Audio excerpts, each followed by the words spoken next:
Hello students, welcome to my channel. So students, आज की video में मैं लेकर आ गई हूँ आपके बीए सेकेंड ईयर के 4th सेमेस्टर का सोशियोलॉजी का न्यू सिलेबस। स्टूडेंट्स देखिए, जैसा कि आपके सभी सिलेबस सेमेस्टर वाइज हो गए हैं और आपका जो 1 ईयर होता है उसमें आपके 2 सेमेस्टर होते हैं, तो इसी तरह से आपके पूरे 3 ईयर के अंदर आपके 6 सेमेस्टर होंगे। तो मेरे चैनल के थ्रू आपको अपने बीए से रिलेटेड सभी सब्जेक्ट के सेमेस्टर के बारे में, उसके यूनिट्स जो हैं, नई यूनिट्स, उनके बारे में पूरी कंप्लीट वीडियो अपलोड करती हूँ और नोट्स भी आपको आपके हर सब्जेक्ट का प्रोवाइड करती हूँ और मॉडल पेपर भी आपको प्रोवाइड करती हूँ और एग्ज़ाम की पूरी तैयारी भी कराई जाती है। तो आप मेरे चैनल सक्सेस मास्टर पॉइंट से जुड़ जाइए। अगर आप अपने बीए में बहुत अच्छे मार्क्स लेकर आना चाहते हैं, टॉप करना चाहते हैं, तो आप मेरे चैनल से जुड़ जाइए, क्योंकि ये आपके बीए के लिए सबसे हेल्पफुल चैनल है। तो देखिए, आज की वीडियो में जो नया सिलेबस है एनईपी 2020 के अकॉर्डिंग सोशियोलॉजी का यानी समाज शास्त्र का बीए 4 सेमेस्टर में, वो मैं आपको बताने वाली हूँ और मैं बताऊंगी कि आपको क्या क्या चीज़ें पढ़नी है और किस तरह से हम उसको पढ़ेंगे। तो चलिए स्टार्ट करते हैं। देखिए, जिस तरह से मैंने आपके sociology 1st semester, 2nd semester, 3rd semester सभी के पूरा सिलेबस और 1 से लेकर 8 तक की सभी यूनिट्स पूरी नोट्स के साथ अच्छे से पढ़ाकर कंप्लीट कराई थी, ठीक उसी तरह आपके 4th सेमेस्टर में भी कराऊंगी और आगे भी कराती रहूंगी। तो जो आपका सोशियोलॉजी है उसका जो टाइटल है कोर्स का, वो है भारत में सामाजिक समस्याएं और विकास के मुद्दे। तो आपको अब इसमें भारत में सामाजिक जो समस्याएं हैं, विकास के जो मुद्दे हैं, उनके बारे में पढ़ना है। जिस तरह आपके बीए 1st सेमेस्टर में आपने पढ़ा introduction to basic concept of sociology, और उसकी भी मैंने पूरी 1 से लेकर 8 तक की यूनिट्स आपकी कंप्लीट कराई थी, पूरी क्लास आपकी कराई थी। और 2nd सेमेस्टर में हमने पढ़ा था आपका भारत में समाज संरचना, संगठन और परिवर्तन। इनके बारे में भी हमने पूरा डिटेल में पढ़ा, सभी टॉपिक पे चर्चाएं की, पूरी यूनिट्स कंप्लीट किया। और 3rd सेमेस्टर में हमने आपका पढ़ा सामाजिक परिवर्तन और आंदोलन, कि सामाजिक जो परिवर्तन है वो क्या होता है, किस तरह होता है, और जो आंदोलन है सामाजिक राष्ट्रीय जो भी आंदोलन, सभी के बारे में हमने डिटेल में 3rd सेमेस्टर में पढ़ा। तो ये सारी चीज़ें आपने 3rd सेमेस्टर तक पढ़ ली, हमने सब कुछ पढ़ लिया, आपको पढ़ा दिया और आप बहुत अच्छे से पास होकर अब आप अपने 4th सेमेस्टर में आ चुके हैं। तो चलिए देखते हैं 4th सेमेस्टर में आपको अब सोशियोलॉजी में क्या क्या चीज़ें पढ़नी है। सबसे पहली बात, टाइटल याद रखिएगा। आपके कोर्स का जो टाइटल है, भारत में सामाजिक समस्याएं जो हैं और जो भी विकास के मुद्दे हैं भारत के समाज में, उनके बारे में पढ़ना है। तो जैसा कि आपकी जो यूनिट नंबर 1 है उसमें आपको विचलन पढ़ना है। अब इसमें क्या पढ़ना है? विचलन की अवधारणा, यानी जो पूरा कॉन्सेप्ट है विचलन का, विचलन होता क्या है, कैसा, क्या चीजें हैं, ये सारी पूरा उनका कॉन्सेप्ट पढ़ना है। फिर विचलन का अर्थ पढ़ना है कि ये होता क्या है, वास्तव में इसकी मीनिंग क्या है, और इसकी परिभाषा। देखिए, हर चीज पर, हर टॉपिक पर अलग अलग विद्वानों ने अपने अपने अनुसार से अलग अलग परिभाषाएं दी हैं, अपने अलग अलग विचार प्रस्तुत किए हैं। तो उन परिभाषाओं के बारे में भी हम पढ़ेंगे, क्योंकि एग्जाम में जब आप इसके अर्थ और अवधारणा के साथ परिभाषाओं को लिखेंगे तो अच्छा इफेक्ट पड़ता है और एग्जामिनर आपको अच्छे मार्क्स भी देगा। और फिर देखिए, यूनिट नंबर 1 में आपका जो दूसरा टॉपिक है वो है अपराध एवं किशोर अपराध। अपराध क्या होता है, किशोर अपराध क्या है, इनके बारे में पढ़ना है। सारी चीज़ें हम डिटेल में बहुत अच्छे से नोट्स के साथ आपको पढ़ाएंगे, इसलिए परेशानी की, घबराने की कोई ज़रूरत नहीं है। दूसरा इसी में सफ़ेद पोश अपराध। सफ़ेद पोश अपराध अब क्या है, किशोर अपराध, सफ़ेद पोश अपराध, सभी ये अलग अलग तरह के हैं, तो इन सभी के बारे में भी चर्चा करेंगे। तो ये हो गया आपका यूनिट नंबर 1। आ जाइए यूनिट नंबर 2 में। यूनिट नंबर 2 है सार्वजनिक जीवन में भ्रष्टाचार। जो ये सार्वजनिक जीवन है उसमें किस तरह से भ्रष्टाचार है, कैसे भ्रष्टाचार फैला हुआ है, इनके बारे में पूरी चर्चा करनी है डिटेल में यूनिट नंबर 2 के अंदर, जिसमें जो साइबर अपराध होता है उसके बारे में, नशाखोरी के बारे में। देखिए, ये सारी चीजें समाज के अंदर की हैं, जो समाज में हो रही हैं। साइबर जो होता है उसमें किस तरह से अपराध होते हैं, जो नशाखोरी है वो किस तरह से मतलब अपराध है, किस तरह से भ्रष्टाचार है, या फिर किस तरह से गलत चीजें हैं, इन सभी चीजों के बारे में पढ़ना है। अब देखिए तीसरा टॉपिक है आत्महत्या। तो आत्महत्या भी देखिए समाज में रहने वाले लोग सुसाइड कर लेते हैं, आत्महत्या कर लेते हैं, खुद को ही मार लेते हैं। तो ये भी एक तरह की सामाजिक समस्या है, तो इसके बारे में भी पढ़ना है। और फिर है आतंकवाद, तो ये भी एक तरह से सामाजिक समस्या है, तो आतंकवाद के बारे में भी पढ़ना है। तो यूनिट नंबर 2 में भी ये जो साइबर अपराध, नशाखोरी, आत्महत्या, आतंकवाद, ये सभी जो सामाजिक अलग अलग तरह की समस्याएं हैं, प्रॉब्लम्स हैं, इनके बारे में पढ़ना है। अब आ जाते हैं यूनिट नंबर 3 में। यूनिट नंबर 3 है आपका संरचनात्मक समस्याएं। समाज की जो संरचनात्मक समस्या है उनके बारे में। अब देखिए जिसके अंदर आती है गरीबी। गरीबी एक समस्या है, तो गरीबी को कैसे कम किया जा सकता है ताकि ये समस्या न रहे, इसके बारे में।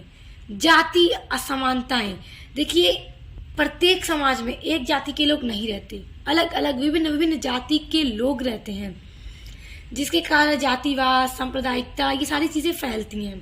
और ये सारी चीजें हम पहले आपके सोशियोलॉजी में पढ़ चुके हैं, आपके इससे पहले सब सेमेस्टर्स में। तो सारी चीजें हम डिटेल में पढ़ते हुए आए हैं, तो इसलिए आपको ये सारी चीजें समझने में परेशानी नहीं होनी चाहिए, क्योंकि सारे एक सीक्वेंस में एक एक चीजें आपकी आगे बढ़ रही हैं अलग सेमेस्टर में। फिर जब आप आगे पढ़ेंगे ना तो उसी से जुड़ी चीजें आएंगी, क्योंकि सारी चीजें समाज के बारे में ही अलग अलग क्षेत्र, अलग अलग बिंदु, अलग अलग पॉइंट, अलग अलग समस्याएं पढ़ना है। तो देखिए अब जाति असमानताएं जो हैं ये भी तो एक समस्या है, तो इसके बारे में पढ़ना है। उसके बाद देखिए अब कैसी समस्याएं हैं, धार्मिक समस्याएं, धार्मिक, जातीय, क्षेत्रीय, अल्पसंख्यक, पिछड़ा वर्ग, दलित, इन सभी समस्याओं के बारे में, यानी इस तरह की जितनी भी ऐसी समस्याएं हैं इनको पढ़ना है यूनिट नंबर 3 के अंदर। तो एक एक टॉपिक को बहुत अच्छे से पढ़ेंगे, समझेंगे। आपको नोट्स भी प्रोवाइड करूंगी, जो नोट्स आपके एग्जाम में आपकी हेल्प करेंगे, और मॉडल पेपर की वीडियोस भी अपलोड करूंगी जब आपका एग्जाम स्टार्ट होने वाला रहेगा। तो लगातार मॉडल पेपर अपलोड करूंगी, बताऊंगी आपको कौन कौन से क्वेश्चन इंपॉर्टेंट है, किस तरह से आपको उत्तर लिखना होगा। सारी चीजें आपको मेरे चैनल पर दी जाएंगी, इसलिए बिल्कुल परेशान मत होइए, चैनल से जुड़ जाइए और अच्छे से पढ़ाई कीजिए।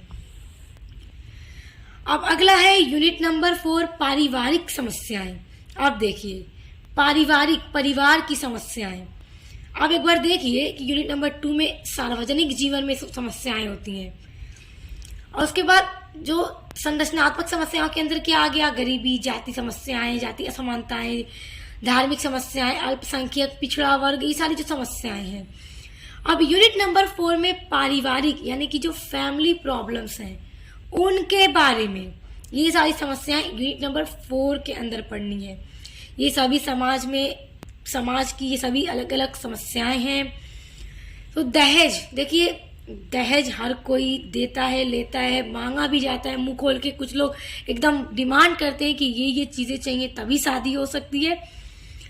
तो ये भी क्या है कि मतलब लड़की वालों पे बोझ डाला जाता है जबरदस्ती कि ये चीजें दो। तो क्या है कि अगर जिस इंसान की उतनी औकात नहीं है, मतलब वो नहीं दे सकता, उसके घर में अगर समस्याएं हैं, गरीब है, तो वो कहाँ से देंगे। तो ये भी एक तरह की पारिवारिक समस्या है जो समाज में देखने को मिलती है। तो इसके बारे में पढ़ना है कि आखिर ऐसा क्यों है, इस पर किस तरह से रोक लगाई जा सकती है, सारी चीजों के बारे में डिटेल में पढ़ना है। फिर घरेलू हिंसा के बारे में पढ़ना है, जो घरेलू लोगों की प्रॉब्लम्स होती हैं उन सभी चीजों के बारे में पढ़ना है। तीसरा है तलाक। देखिए तलाक भी एक पारिवारिक समस्या है कि तलाक भी लोग दे देते हैं, तलाक हो जाता है लोगों का। तो ये भी एक समस्या ही है, जरूर कोई बात पड़ती है तभी तलाक होता है, डिवोर्स होता है लोगों का। तो ये किस तरह की समस्या है, कैसे, तो इन सभी चीजों के बारे में पूरा डिटेल में पढ़ना है, मतलब एक एक टॉपिक को पूरा डिटेल में पढ़ना है। फिर आपका अगला टॉपिक है अंतर और पीढ़ीगत संघर्ष, इसके बारे में पढ़ना है। उसके बाद बुजुर्गों की समस्याएं। देखिए फैमिली में बुजुर्ग होते हैं, बुजुर्गों की भी अलग अलग समस्याएं होती हैं, उनकी अच्छे से देख रेख करनी होती है।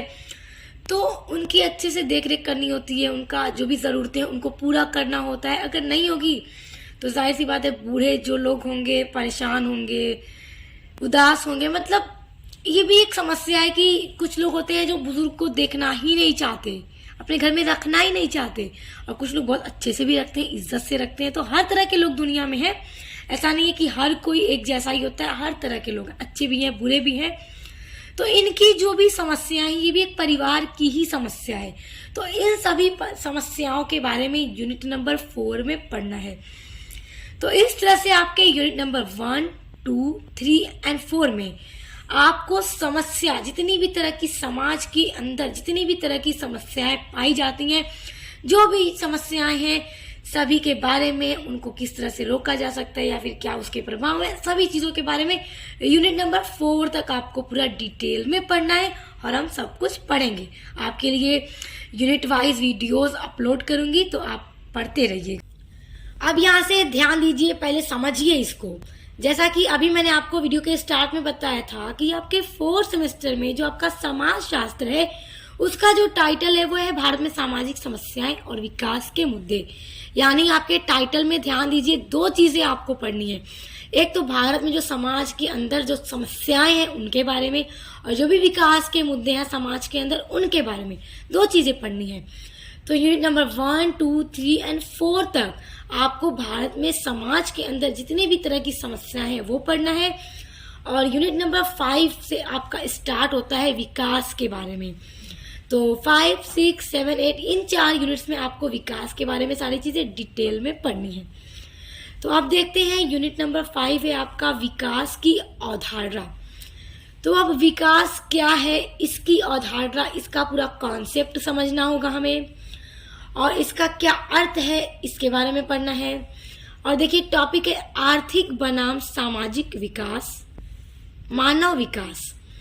जैसा कि आर्थिक बनाम का मतलब होता है वर्सेस, जैसे कि आप कह सकते हैं कि आर्थिक वर्सेस सामाजिक विकास। जो आर्थिक विकास होता है समाज में, भारत या समाज में जो आर्थिक विकास होता है वो किस तरह होता है, वो क्या है, उसको कैसे बढ़ाया जा सकता है।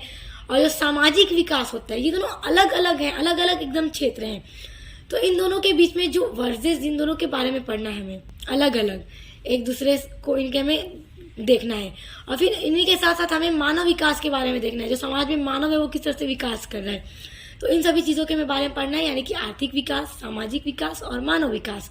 ये सारी चीजें डिटेल में हम समझेंगे आपके यूनिट नंबर 5 के अंदर। अब आ जाइए यूनिट नंबर 6 में। यूनिट नंबर 6 में आपको पढ़ना है विकास के सिद्धांत। अब जैसा कि हम 5 में पढ़ चुके रहेंगे विकास कैसे कैसे हैं, किस किस तरह के हैं, तो उसके बाद हमें पढ़ना होगा विकास के सिद्धांत, जो हम यूनिट नंबर 6 में पढ़ेंगे।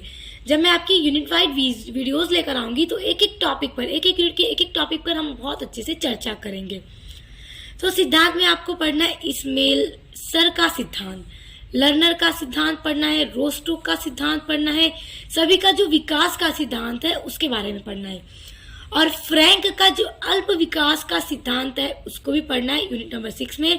तो सभी पर चर्चा करेंगे। फिर अगला है समीर अमीन का असमान विकास का सिद्धांत, तो इस पर भी हम चर्चा करेंगे। उसके बाद इसमें आपका एक और टॉपिक है वैश्वीकरण और सामाजिक विकास। तो जब हम आपकी यूनिट्स को पढ़ेंगे तो यूनिट नंबर 6 में ये जो टॉपिक आपका है इस पर भी बहुत अच्छे से हम चर्चा करेंगे, एक एक टॉपिक को बहुत अच्छे से पढ़ेंगे। सो मेरे प्यारे स्टूडेंट्स, बिल्कुल भी मत घबराइए, बस चैनल से जुड़ जाइए।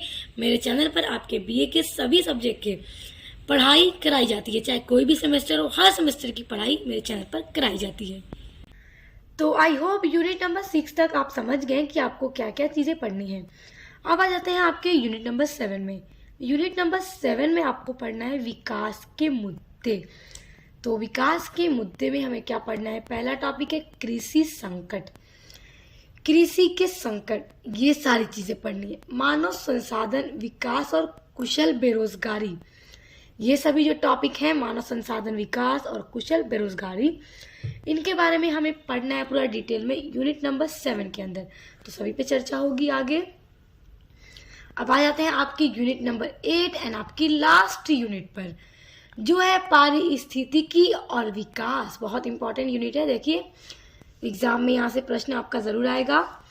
विकास और विस्थापन ये पढ़ना है, फर्स्ट टॉपिक ये आपका है। सेकेंड है आपका पुनर्वास और पुनर्स्थापन, ये पढ़ना है। देखिए नीति है, पुनर्वास और पुनर्स्थापन नीति, इनके बारे में पढ़ना है। उसके बाद सतत विकास के बारे में पढ़ना है, और फिर ग्लोबल वार्मिंग व जलवायु परिवर्तन। ये सभी टॉपिक हैं आपके यूनिट नंबर 8 के। तो देखिए ये रहा आपका 4th सेमेस्टर सोशियोलॉजी यानी बीए 4th सेमेस्टर सोशियोलॉजी का आपका सिलेबस। तो ये नया सिलेबस है आपका एनईपी 2020 के अकॉर्डिंग, जिसमें 8 यूनिट्स हैं और 8 यूनिट्स के अंदर क्या क्या टॉपिक आपको पढ़ना है सब मैंने आपको बता दिया। अब नेक्स्ट वीडियो से आपकी क्लास भी स्टार्ट हो जाएगी। तो हम यूनिट नंबर 1 से स्टार्ट करेंगे और एक सीक्वेंस में, एक क्रम में आपकी सभी यूनिट्स को हम पढ़ेंगे। यूनिट वाइड वीडियोस आएंगी आपकी, जिस तरह से आपके पिछले सभी सेमेस्टर में आती रही हैं उसी तरह से आपकी आगे भी आती रहेंगी। तो चैनल से जुड़े रहिए ताकि आने वाले वीडियोस के नोटिफिकेशन आपको मिलते रहें।